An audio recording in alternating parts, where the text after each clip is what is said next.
At lunch, my parents called me a burden and said I'd ruined their lives, mocked me for paying rent, then laughed as I walked out. A week later, their bills went unpaid, their phones were cut, and they showed up at my job begging me to fix it. Hey, Reddit! My parents treated me like their personal backup plan while worshiping my sister like she walked on clouds. One day I finally said screw it, packed my stuff, and built my own life. Thought that would be the end of it. Yeah, no. They weren't ready to let go. Let me start from the beginning. My name's Nate, I'm 26 and I work in tech support. Nothing glamorous, just enough to pay my bills and apparently half of my parents too. I've been renting a room in my parents' house for years, covering their car payment, family phone plan, insurance, and even groceries when things came up. Not because I'm some hero, just because they kept saying they needed help. That's the dynamic. I handle things. They pretend I don't. So when I came back to the house for the holiday lunch, I planned to eat, be civil, and leave early. That's it. No big expectations. I walked in, nodded at whoever looked my way, and headed to the kitchen. The house was loud immediately. Loud. Valerie, my mom, was banging pans around like she was mad at the stove. Graham, my dad, sitting in the living room. People were squeezed onto couches. Uncle Dean was already in lecture mode, saying stuff like, "Kids these days don't appreciate structure." Aunt Marisol hovered with her phone, like she was waiting for fresh gossip to fall into her hands.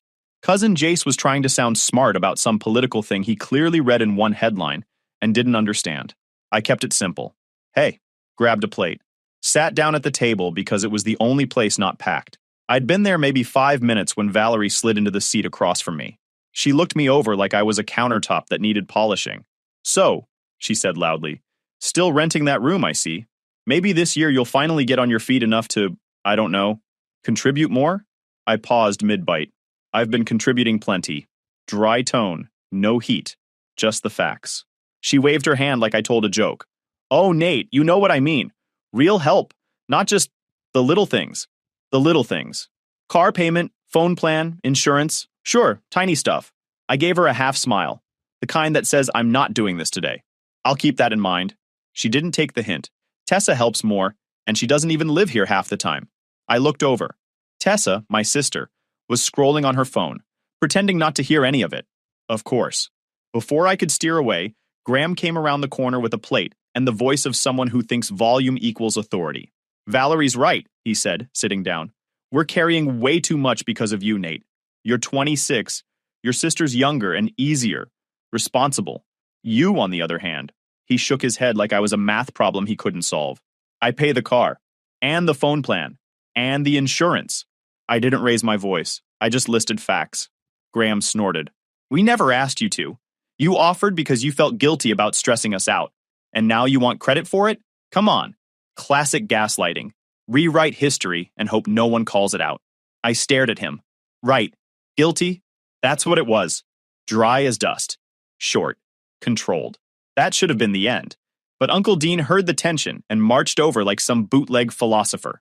"Now, boys," he said, hands up like he was breaking up a fight that didn't exist. "Family's all you got. You only get one mother and father. Be grateful they're guiding you." He had no idea what was going on. Didn't care either. He just wanted to sound wise. Cousin Jace leaned in, helpful as a scratched CD. "I mean," he said, shrugging, "maybe they're just saying it out of love. Tough love, you know?" I stared at him for half a second. "Yeah, that's what this looks like." He nodded, missing the sarcasm completely. Across the room, Aunt Marisol whispered to someone, eyes wide like she was front row at a show. She wasn't going to stop this. She was recording it in her head for later group chats. Valerie kept going, poking like it was her hobby. "We're only trying to get you to do better, Nate. Don't get defensive." Graham chimed in. "Exactly. We tell you the truth and you run from it. That's the problem. You always run." I set my fork down. Slow. Quiet. This wasn't frustration. This wasn't a misunderstanding. This was them enjoying the moment, treating me like a public project they could diagnose in front of everyone. I pushed my chair back and stood up. Calm. No shaking hands. No flushed face. I looked at Graham, then Valerie. "You know," I said, voice steady, "if this is how you talk about the person keeping your house running, you might want to rethink your audience." Dry, clean. Not a yell, just a line delivered straight. Then I walked out. No plate, no coat, nothing. Just me leaving their house the same way I'd been planning since the day I turned 18. I didn't hear anyone follow. Didn't look back. I didn't need a scene. They made enough noise for all of us. I didn't say goodbye to anyone. I walked straight to my car, got in, and didn't even turn on the radio. I drove a few blocks before the anger finally started pushing through the calm I'd been holding onto. Not yelling anger, just that tight, cold kind that settles in your chest. I wasn't shocked about what happened. If anything, it felt like the exact thing they'd eventually do. I'd been waiting for it in the back of my mind for years. I just didn't expect them to pick a holiday lunch to perform it. I didn't want to go to a hotel. Didn't want to call anyone for a pep talk. I just wanted distance.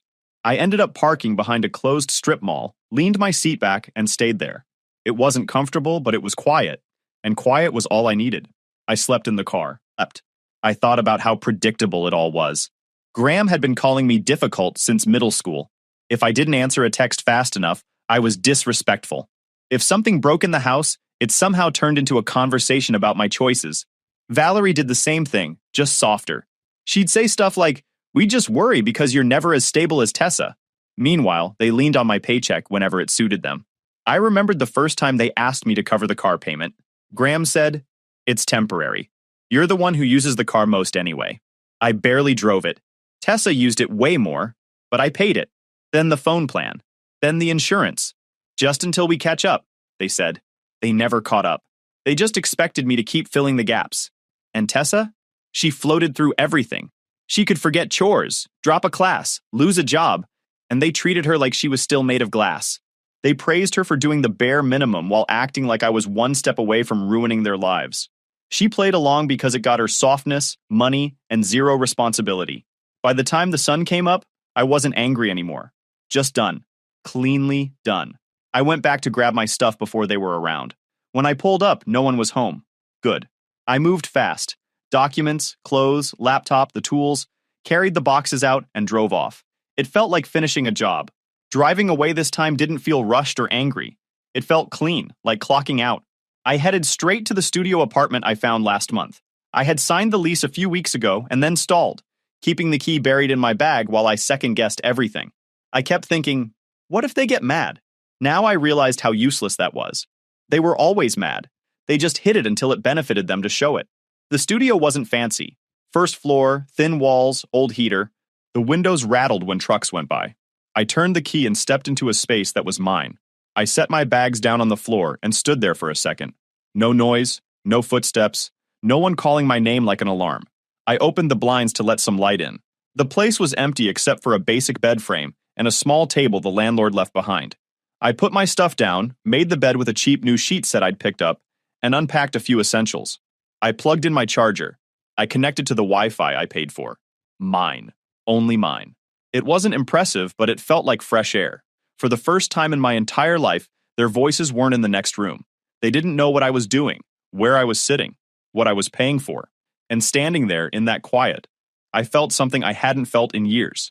Peace. Not dramatic, not life-changing. Just steady, simple peace. The kind you notice because you never had it before. For the first week in my new place, I didn't make a single move toward Graham or Valerie. No calls, no texts, nothing. I didn't block them, I just let the silence sit. If they wanted to replay what happened at lunch, they could do it without my help. The first day, Valerie started her routine. Text 1. Let me know you got home safe. I'm still your mother. Text 2. We shouldn't have argued. You know how emotional holidays get. Text 3. You walking out like that was dramatic, Nathan. She was already switching tones like she always did. Soft, then sharp, then wounded. I didn't reply. She hated being ignored more than anything, and that alone was enough reason to stay quiet. By day 2, she escalated. You can't keep running from your responsibilities. You owe us a conversation. After everything we've done for you, this is how you treat us? Every message made it clearer she wasn't upset about the disrespect. They didn't even acknowledge what they said. So, she was upset the dynamic shifted. A boundary she wasn't expecting finally hit her. Graham didn't message until late that night. His first text looked exactly how I expected. Grow up. Short. Blunt. Like he thought that settled something. Then he followed it up an hour later with, if you want to talk like adults, I'm here. No need for theatrics. The man insulted me in front of half the family and was now acting like I caused a scene by walking out. Classic Graham. Start the fire, then pretend you're the one offering the extinguisher. The next morning he sent another text. We're not mad. Let's just reset and move forward. Reset what? I didn't answer. He always tried the nothing happened approach when he knew he crossed a line. I wasn't entertaining that anymore. Uncle Dean chimed in around midweek with a long message about respecting your elders and how family stands together, even when things get tough. He used phrases like he was writing a fortune cookie. I didn't even open the rest. I just read the first 2 lines and swiped it away. He wasn't asking what happened. He was lecturing me to get back in line. Not happening. During that whole week, Tessa didn't message me once, which honestly made sense. She wasn't going to risk losing her spot as the golden child unless she absolutely needed to. She'd stay silent until the situation looked safe for her to speak. That was her pattern. I focused on settling into the studio. Work, furniture basics, meal prep, regular stuff. Nothing dramatic, nothing emotional. Just building a routine without having to anticipate someone else's mood. Every night felt like a reset button I'd never had before. Around day 5, I checked my banking app and saw the upcoming payments for the bills I'd been covering. Seeing them sitting there almost annoyed me. It reminded me how much I'd been carrying without thinking. Not because I loved doing it, but because they convinced me it was temporary every single time. It wasn't temporary. It was convenient for them. So I stopped them. Car payment, canceled, family phone plan, removed my card, insurance autopay, disabled, anything tied to my name or card, done. I didn't send a warning. Didn't send a, since you don't respect me, I'm not paying. Nothing. I just removed myself from the entire setup. If they wanted to call me a burden, then fine. Burdens don't carry entire households. They could pay their own bills, the same way every adult does. It felt good doing it quietly. No speeches, no, look at me being strong. I wasn't trying to prove anything. I was just done letting them drain my energy, time, and money while still talking to me like I was some long-term disappointment. Valerie kept sending messages every day. Some short, some paragraphs. She tried every angle she could think of. Motherly concern, guilt, irritation, outright disrespect. I answered none of it. Graham sent one more text on day 6. Enough games. Call me. I looked at the message, locked my phone, and didn't think about it again. By the end of the week, the quiet didn't feel heavy. It felt clean, peaceful. They'd gotten used to me reacting to everything. Now they were talking into an empty hallway, and the echo was probably driving them insane. I knew the moment the first bill bounced, they'd erupt. I knew the text would go from annoying to frantic. And honestly, I didn't feel bad about it. I wasn't scared of the fallout anymore. They depended on me way more than I ever depended on them. And for the first time, they were about to feel the weight of that. I went to sleep that 7th night knowing the silence wouldn't last much longer. They were going to notice. And I was completely fine with that. The silence broke the morning the car payment bounced. I was getting ready for work when my phone lit up with a call from Graham. I didn't answer. 30 seconds later, he called again. And again. Then the text started. Call me now. What did you do? This isn't funny. I already knew what happened. I checked my email, and there it was. An automated notice from the bank confirming the cancellation had processed. Right behind it came another. The family phone plan autopay failed. The carrier suspended cellular service, not the phones. On Wi-Fi, they could still message me, which is why the texts kept coming. 2 hits, back to back, and they felt both. Valerie was the next to blow up my phone. First message, our phones aren't working. Fix this. Then immediately after, you can't just cut things off without talking to us. Like I owed them an exit interview for my own money. I ignored all of it on my way out the door. By lunchtime, the meltdown was in full swing. I stepped outside to get some air and saw 8 missed calls from Graham. Then another one came in while I was scrolling. I answered that one just to get it over with. He started yelling instantly. No greeting. Do you have any idea what you've done? You ruined the whole account. We can't even drive the car until we get this sorted. After everything we've done for you, this is how you repay us? No, I said, voice steady. This is how I stop paying for adults who disrespect me. He didn't like that. He went straight into rewriting the entire situation. We never needed your help in the first place. You insisted on paying. Now you're acting like we depended on you. I cut him off quietly. I wasn't raising my voice. You called me a burden. Burdens don't pay car notes. There was a second of stunned silence, the kind where someone realizes they're not getting the reaction they practiced. Then he blew up again.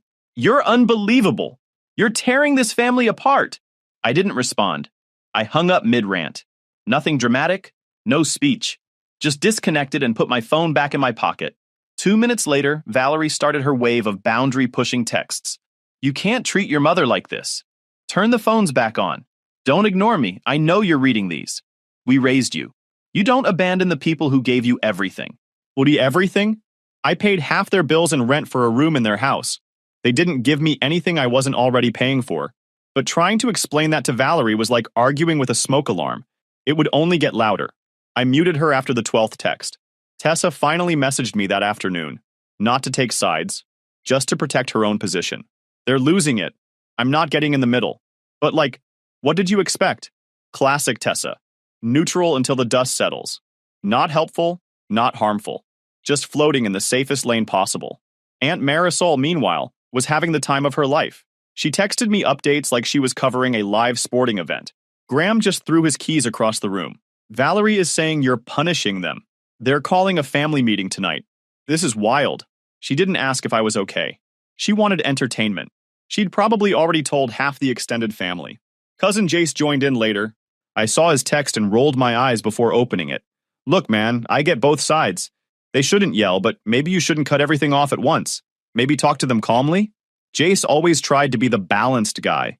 Problem was, he had no idea what actually happened, and even less idea what he was talking about. I replied with one sentence. Not your situation. Stay out of it. He sent back a thumbs up emoji like he had just contributed something meaningful. The rest of the afternoon was quiet. Too quiet. I knew what that meant. They were regrouping.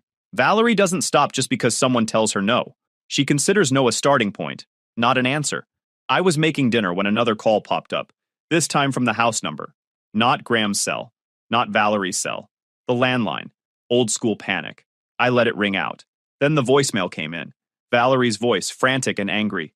Nathan, this is ridiculous. Enough. You will call us back. You will fix this. We cannot deal with this right now. Do not ignore your family.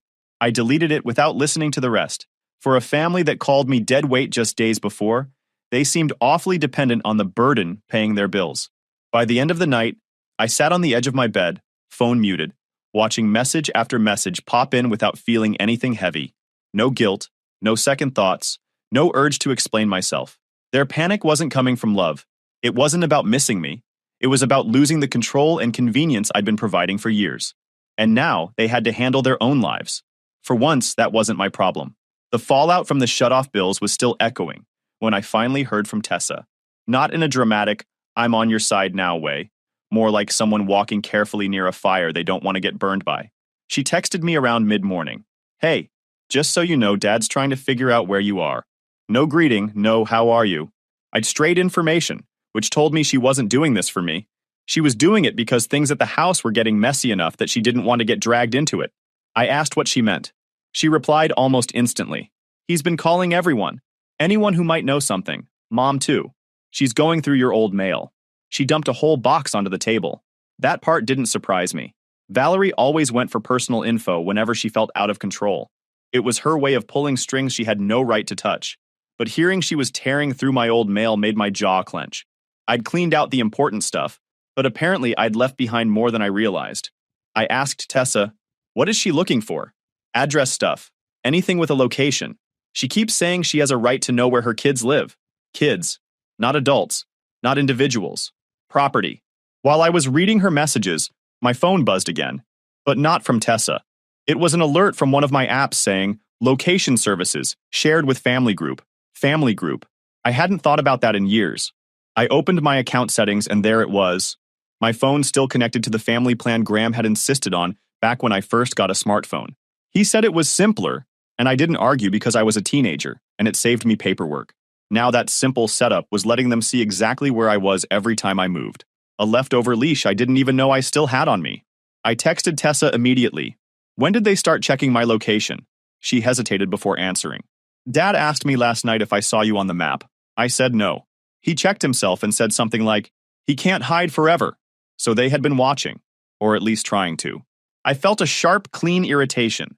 Nothing dramatic, just the kind you get when you find out someone's been in your space without permission. I didn't waste time. I left work on lunch break and drove straight to a phone store.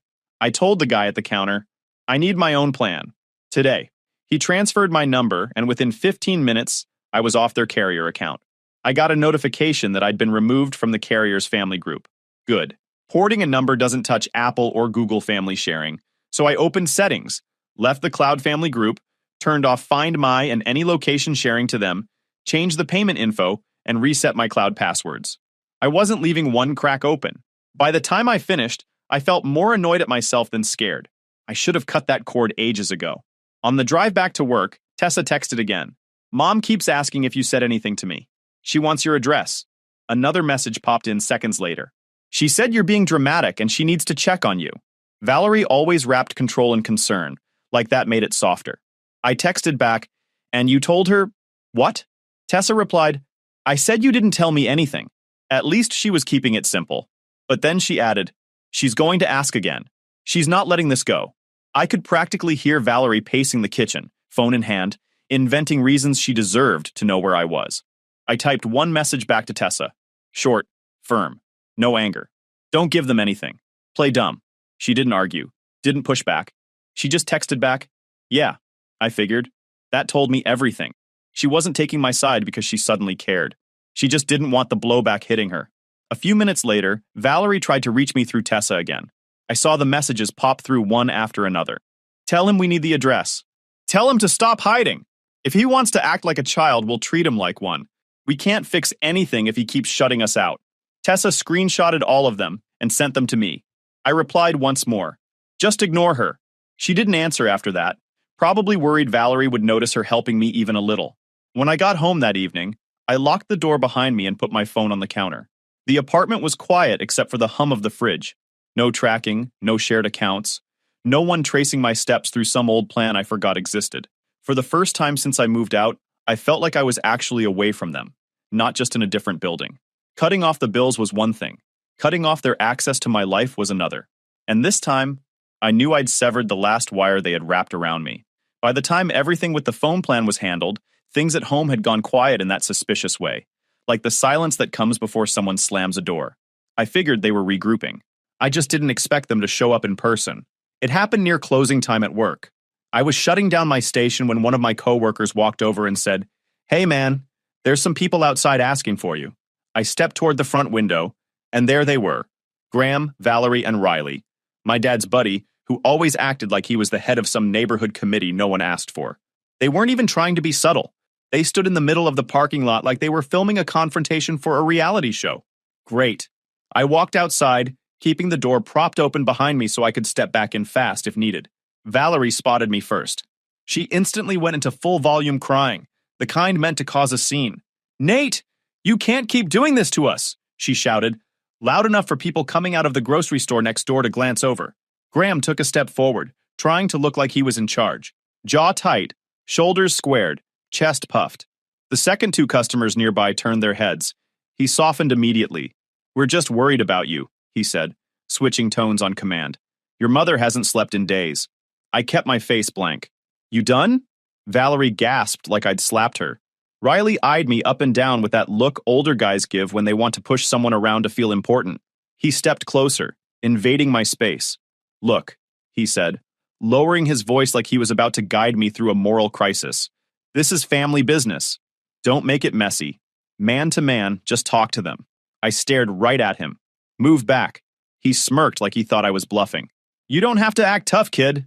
Nobody's here to hurt you. Just," I said, "move back." My voice wasn't raised. Not angry, just flat. And that threw him off more than if I'd yelled. Graham jumped in again, trying to hold the upper hand. "Don't talk to him like that. Riley's just trying to help." "Why is he even here?" I asked, looking right at Graham. "What does any of this have to do with him?" Even Riley didn't have an answer for that. He stood there with his arms crossed, trying to look intimidating and looking ridiculous instead. Valerie kept crying louder, grabbing at Graham's sleeve. "He's shutting us out. He thinks we're the problem. He won't even tell us where he lives." "Correct," I said. "I won't." She cried harder. People were definitely staring now. That was her goal, to make me fold because the situation was embarrassing. She'd always counted on me not wanting an audience. Not anymore. "Nathan," she cried, stepping closer. "Do you want your mother to have a breakdown in a parking lot? Is that what you want?" "That's your choice," I said. That stopped her cold. She wasn't used to me giving her responsibility for her own behavior. Graham tried a different tactic. "We didn't come here to fight," he said, voice soft again. "Just talk to us. We're your parents." I shook my head once. "No, not here." Riley puffed up again. So you're just going to walk away? Yeah, I said. That's exactly what I'm going to do. I turned around and walked back toward the building. Riley muttered something behind me about kids these days, trying to save face, but I didn't even look back. As I reached the door, I flagged down my manager, who had been hovering nearby, watching. That's my family, I said quietly. They're crossing lines. Can you call security? I need them off the property. He nodded without questioning me. They causing trouble? Already did. Our building security guard came over a few minutes later and approached them. I didn't hear everything, but I caught enough through the glass to know they weren't happy. Valerie tried to argue. Graham tried to act polite. Riley tried to puff up again. None of it mattered. Security told them clearly. They weren't allowed to wait around or block the entrance. They had to leave. Riley was the first to back off. He threw his hands up like he was too mature to argue and walked toward the car. Graham followed, grumbling.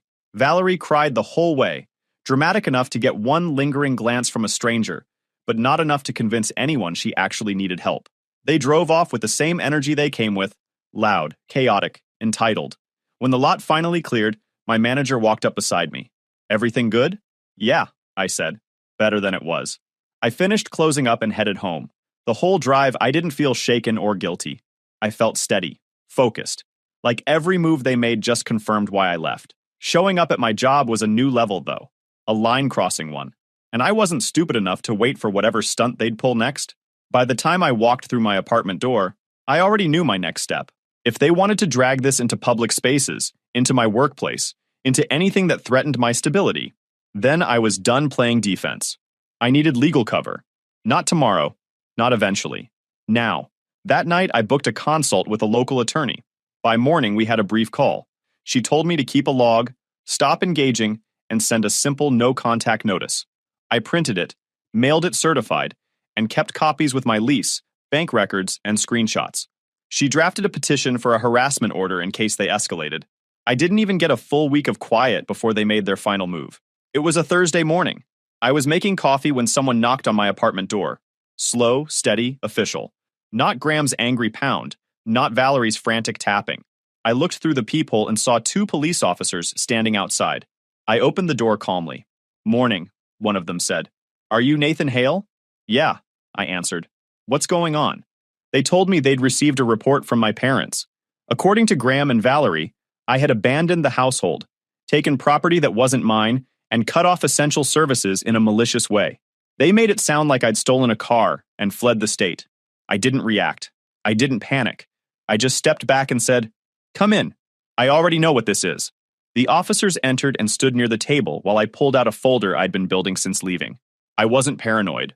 I was prepared. They'd been escalating nonstop. This was the logical next step. I laid everything out cleanly. Bank records showing years of transfers to pay their bills. Screenshots of texts from Graham and Valerie admitting to what I'd covered. Proof of my move-out date, lease agreement, and updated address.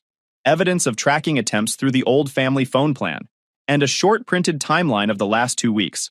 Bullet-pointed, no extra commentary. The officers looked through everything quietly. One of them nodded at the paperwork. You organized this ahead of time? He asked. Based on how things were going, I said. It wasn't hard to predict. They didn't smirk, but they didn't hide the fact that they understood exactly what kind of situation this was. Then they asked if I would call my parents, on speaker, so they could clarify a few points. I agreed.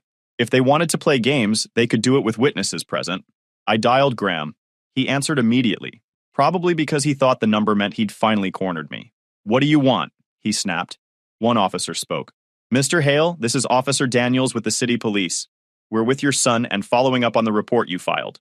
There was a pause, just long enough to hear panic creep in. Oh, right. Yes. His voice suddenly softened, like he'd been rehearsing sympathy in the mirror. We're just very worried. Our son has been unstable. We didn't want things to get out of hand. Gaslighting in real time. Officer Daniels said, Your son has provided documentation that contradicts your statements. We'd like clarity. That cracked Graham's composure. Well, things got misunderstood. The bills. He took things out of our name without permission. He was paying your bills personally, the officer said flatly. We have records. Graham stuttered. It wasn't like that. He offered. He owes us. There it was. The real reason behind everything. The officer didn't even entertain it. That is not a legal basis for a complaint. and making a false report is a serious issue. Before Graham could twist anything else, Valerie snatched the phone. Nathan, why are you doing this? Bring them in. Let me talk to them. Officer Daniels cut her off. Ma'am, this is a formal inquiry. Please answer the questions asked. Valerie didn't listen. She never listened. She kept pushing. He won't even tell us where he lives. We have the right to know where our child is. He is an adult, the officer answered. You have no such right. I almost felt the air get knocked out of her through the phone. She tried again, louder. He abandoned us. He won't pay the bills. He ruined everything. Ma'am, the officer repeated, tone firmer. None of that is criminal. You need to stop contacting him unless he initiates communication. Her voice cracked into that dramatic cry she used whenever she wanted sympathy. You don't understand? The officer hung up. Sir, he said to me, if they continue contacting you like this, you can file for a no-contact order. Based on what we've seen, you'd likely get it. They gave me a card, took one more look at the documents, and left with a simple, respectful nod. Door closed. Silence again. Not the kind from before, when everything felt like it was building towards something. This one was clean. Final. Of course, the family couldn't leave it alone. It took only an hour before Uncle Dean called. I didn't pick up. He left a voicemail anyway. Nate, you need to fix this. Whatever happened, they're still your parents. Families work through these things. Be the bigger person? His entire message missed the point by a mile. No surprise there. Then Aunt Marisol texted me. OMG, what did you do? They're flipping out. Call me. I didn't bother opening the rest. She wanted a front row seat, not resolution. I sat down at my small table, opened my messages, found the thread with Graham and Valerie, and typed one final text. Don't contact me again. If you need something, do it through a lawyer. No explanation, no emotion, no anger, just a boundary. I hit send, locked my phone, and set it face down. I didn't feel triumphant, not victorious, just steady. No weight on my chest, no dread, no waiting for the next outburst. For the first time in years, everything was quiet, and it actually meant peace, not the calm before another storm. And this time, the quiet belonged to me. That's where the story ends. No contact, no guilt, just peace. But I know a lot of people deal with families like this, and it's never simple. How would you handle parents who use guilt as control? Do you think walking away is strength or avoidance? If you enjoyed this video, please hit that subscribe button. It really helps the channel and help us bring you more and better stories. Thanks.